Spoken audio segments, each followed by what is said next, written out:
मेरी उम्र 70 साल के ऊपर है। मैंने अपनी उम्र में तो इतना बड़ा एहतजाज कहीं नहीं देखा। पूरे मुल्क में किसी हिस्से में नहीं देखा कि पूरे हिंदुस्तान के नौजवान एक जगह जमा हो रहे हैं और एक ही मुतालबा है, अग्निपथ वापस लो। मतलब फ़ौरन इस कानून को या इस मसवदे को वापस लेना चाहिए, क्योंकि जब आवाम इसको पसंद नहीं कर रही है तो फिर आप इसको लेने का कोई हक़ नहीं रखते हैं। अग्निपथ स्कीम को लेकर के पूरा देश आज इसी अग्निपथ की आग में जल रहा है, क्या कहेंगे हैदर साहब?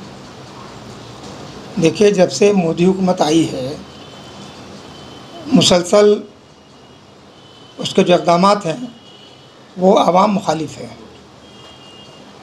आपको याद होगा अभी कुछ दिन पहले तक किसानों ने पूरे हिंदुस्तान को अपने एहतजाज की लपेट में ले लिया था, क्योंकि हुकूमत ने एक ऐसा बिल लाया था जो किसानों के ख़िलाफ़ था। लिहाजा यह तहरीक ज़ोरदार तहरीक चली, बिलाखिर हुकूमत को बिल वापस लेना पड़ा। ये वक्फे से कभी तलाक़ का मसला उठाती है, कभी मस्जिद का मसला उठाती है, कभी यकसा सिविल कोड मसला उठाती है। इस हुकूमत का एक ही मकसद है कि लोगों के ज़हनी तौर पर बिल्कुल मफलूज कर दिया जाए, ताकि वो हुकूमत कमज़ोरियों पर उंगली न उठा सके। अभी देखिए, ये जो अग्निपथ का मामला चल रहा है, पूरे हिंदुस्तान में एहतजाज हो रहा है, अमला को जलाया जा रहा है, लेकिन हुकूमत बिल्कुल खामोश है। हुकूमत को फ़ौरन इस कानून को या इस मसवदे को वापस लेना चाहिए, क्योंकि जब आवाम इसको पसंद नहीं कर रही है तो फिर आप इसको लेने का कोई हक़ नहीं रखते हैं। हैरत की बात यह है कि यूपी में ख़ास तौर पर कुछ दिनों पहले जब मुसलमानों ने अपने नबी रसूलुल्लाह सल्लल्लाहु अलैहि वसल्लम की हिमायत में प्रोटेस्ट किया तो उन्हें टारगेट बनाया गया, गिरफ़्तार किया गया, यहाँ तक कि बुलडोज़र घरों में चला दिया गया। आज जब करोड़ों करोड़ रुपए का नुकसान हो रहा है तो कहाँ गई योगी सरकार, कहाँ की हुकूमत? क्यों बुलडोज़र चला रही है, क्यों गिरफ़्तार नहीं, क्यों खून खराबा नहीं हो रहा है? दरअसल ये हुकूमत नफ़रत पैदा करना चाहिए लोगों के दिलों के दरमियान, जिसको यहाँ की आवाम हिंदुस्तान ने सदियों से गले में लगा रखा और भाई भाई की तरह मिलकर रहते रहे, एक दूसरे के साथ ताउन करते रहे, एक दूसरे दर्द को बांटते रहे। लेकिन इस हुकूमत को ये अच्छा नहीं लगता है। ये लोगों के दरमियान में नफ़रत पैदा करके अंग्रेज़ों की हुकूमत को अपनाते हुए ये लंबी मुद्दत तक हुकूमत करना चाहते हैं। इनका ये मकसद कभी नहीं है कि मुल्क तरक्की हो, आवाम में खुशहाली हो। आज आप देखें बेरोज़गारी किस हद तक बढ़ गई है। करोड़ों लोग, करोड़ों नौजवान बेकार हैं, उन्हें नौकरी नहीं मिल रही है और ये दर पर दर यके बाद ये करे जो सरकारी इमलाक था उसको ये बेच रहे हैं और समझते हैं कि हम कामयाब हैं, मुल्क तरक्की जा रहा है। दरअसल मुल्क तरक्की नहीं, तनज़्ज़ुल की तरफ है, मुल्क कमज़ोर हो रहा है। मोदी जी ने कहा था कि 2 करोड़ नौकरी दी जाएगी, बट 2 करोड़ के बजाय आज ये नौकरी के जो सीमा जो है ये एकदम घट करके आज सिर्फ 4 साल के लिए ये सेना में जो भर्ती का मामला आ रहा है अग्निपथ स्कीम को लेकर, ये नौजवान का फ्यूचर कहाँ आकर खड़ा हो रहा है? देखिए, ये 24 में इलेक्शन होने वाला है। ये सारा मामला 2024 के इलेक्शन को सामने रखकर किया जा रहा है। ये आवाम को बेवकूफ़ बनाते रहे हैं और अभी समझते हैं आवाम बेवकूफ़ नहीं। आपको याद हो इन्होंने जो इलेक्शन लड़ा था तो कहा था हर शख्स के अकाउंट पर 15 लाख रुपये हम ट्रांसफ़र करेंगे, लेकिन देखा यह गया कि 15 लाख दूर बाद 15 रुपये अब नहीं दिया गया और GST वगैरह लगा करके इनको चूसने की कोशिश की जा रही है। लाखों लाख लोग बेरोज़गार हो गए, कोई नया इंडस्ट्री नहीं आया, किसी किस्म का कोई डेवलपमेंट नहीं।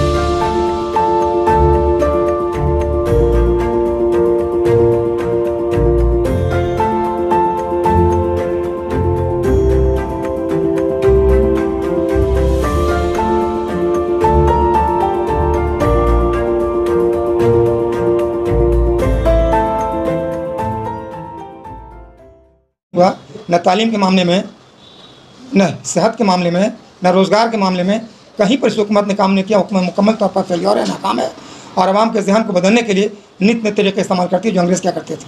अग्निपथ स्कीम को लेकर के नौजवानों में इस कदर आक्रोश है कि सबसे ज़्यादा अगर संपत्ति का अगर नुकसान हो रहा है तो वो सरकारी संपत्तियों का नुकसान किया जा रहा है, रेलवे जलाए जा रहे हैं, जो इससे पहले कभी भी किसी की भी सरकार रही है हिंदुस्तान में इस तरह का नक्शा कभी नहीं देखा गया है। देखिए, मेरी उम्र 70 साल के ऊपर है। मैंने अपनी उम्र में तो इतना बड़ा एहतजाज कहीं नहीं देखा। पूरे मुल्क में किसी हिस्से में नहीं देखा कि पूरे हिंदुस्तान के नौजवान एक जगह जमा हो रहे हैं और एक ही मुतालबा है, अग्निपथ वापस लो। अगर ये फ़ायदेमंद प्रोजेक्ट होता तो इसको लब्बैक कहा जाता, लोग इसमें जोर दर्द शामिल होते। चूँकि ये नौजवानों की मुस्तकबिल से खिलवाड़ है, नौजवान इस बात को समझ रहे हैं। यही वजह है कि नौजवान सड़कों पर उतर गए हैं। न इनको जान की परवाह है, न किसी चीज़ की परवाह है। सिर्फ ये चाहते हैं कि इस आइन को वापस लिया जाए, इस प्रोजेक्ट को वापस लिया जाए ताकि उनका मुस्तकबिल महफूज हो। आप बिहार से ताल्लुक़ रखते हैं और सबसे ज़्यादा अगर फौजियों को देखा जाए, सबसे ज़्यादा अगर सेना होते हैं तो बिहार से, यूपी से, ये सब इलाके से सबसे ज़्यादा फौज सेना में शामिल होते हैं। तो क्या लग रहा है यहाँ के नौजवानों का मुस्तकबिल जो है अंधेरे में करने की कोशिश कर रही है मोदी सरकार? देखिए, जब कोई आइन बनता है तो पूरे मुल्क के लोग से मुतासिर होते हैं। ये जो फार्मूला आ रहा है इससे हिंदुस्तान का पूरा नौजवान, सिर्फ नौजवान टारगेट है, नौजवान मुतासिर होगा। इसलिए हर जगह आप देख रहे हैं, बिहार समेत दूसरे सूबे में भी ज़बरदस्त एहतजाज है और लोग सड़कों पर उतर आए हैं और इस बात को मानने को तैयार नहीं है कि किसी हालत में अग्निपथ को लागू किया जाए, आइन की हैसियत दी जाए, क्योंकि वो जान रहे हैं कि ये आइन या कानून या फार्मूला या प्रोजेक्ट जो भी ला रहे हैं ये उनके मुस्तकबिल के साथ खिलवाड़ है। उनकी ज़िंदगी तबाह बर्बाद हो जाएगी। अगर 4 साल वो चले भी जाते हैं तो 4 साल बाद वो क्या करें? क्या भेड़ चराएंगे? क्या करेंगे वो? आपको पता होगा कि फौजी अमूर के महकमा एडिशनल साहब जो है, additional secretary lieutenant general Anil Puri साहब ने बता दिया है कि जो भी एहतजाज कर रहे हैं अग्निपथ स्कीम को वापस नहीं लिया जाएगा। जो भी एहतजाज कर रहे हैं इन्हें सेना में भी शामिल नहीं किया जाएगा। तो इस तरह का जो बयानबाजी आ रही है या बयान आ रहा है, ये नौजवानों को किस हद तक का मजबूर करेगी? देखिए, किसानों का तहरीक चला था तो उस वक्त हुकूमत ने बार बार ये ऐलान किया था कि ये मसवदा प्रोजेक्ट को ये वापस नहीं लेगी। फिर आखिर हुकूमत को लेना पड़ा। तो अब देखना ये है कि हुकूमत नौजवानों से मोहब्बत करती है या उससे नफ़रत करती है। अगर वाकई हिंदुस्तान की आवाम से ख़ास तौर पर नौजवानों से मोहब्बत करती है, उनके मुस्तकबिल संवारना चाहती है, मुल्क को तरक्की देना चाहती हैं, तो नौजवानों के जज्बात एहतसाल ना करते हुए, उसके जज्बात का एहतराम करते हुए इस आइन को वापस लेना चाहिए। ये हुकूमत शुरू से ही मुसलमान हिंदू को लड़ा करके हुकूमत करना चाहती है। इनको मुल्क के तरक्की से कोई मतलब नहीं है, आवाम में खुशहाली से कोई मतलब नहीं है। अगर इनको मतलब है तो कितने लंबे अरसे तक ये हुकूमत करें और इस हुकूमत को बरकरार रखने के लिए, इस वक्त काबिज रहने के लिए ये इस तरह से दिलों के नफ़रत पैदा कर रहे हैं और ये उनका बुनियादी मकसद है। लेकिन इसमें इंशाअल्लाह ताला वो कामयाब नहीं होंगे, क्योंकि हिंदुस्तान की आवाम समझदार आवाम है और सदियों से एक दूसरे के साथ प्यार मोहब्बत साथ रहते हुए हैं और कल भी रहेंगे। इनका मुंह काला होगा और ये अपनी मिशन में नाकाम होंगे। आप कांग्रेस से भी जुड़े रहे हैं और कांग्रेस ने आज भारत बंद का ऐलान किया, जो बंगाल में इसका असर नहीं देखा जा रहा है बट दिल्ली में इसका असर देखा जा रहा है। तो ये क्या बंद से मसले का हल है या प्रोटेस्ट करने से मसले का हल हो सकता है? देखिए, बंद का ताल्लुक़ है तो ये आवाम का बुनियादी हक है। हर दौर में जब कांग्रेस की हुकूमत थी उस वक्त भी, जब हमारे सूबे में मौरी बंगाल में लेफ्ट की हुकूमत तब भी, आज तृणमूल की हुकूमत है, तो एहतजाज तो सभी ने किया और सभी करते हैं। कांग्रेस टाइम में लेफ्ट वाले करते थे, तृणमूल वाले करते थे। जब लेफ्ट वाले थे तो तृणमूल कांग्रेस करते थे। आज जब तृणमूल हुकूमत है तो लेफ्ट और कांग्रेस कर रही है।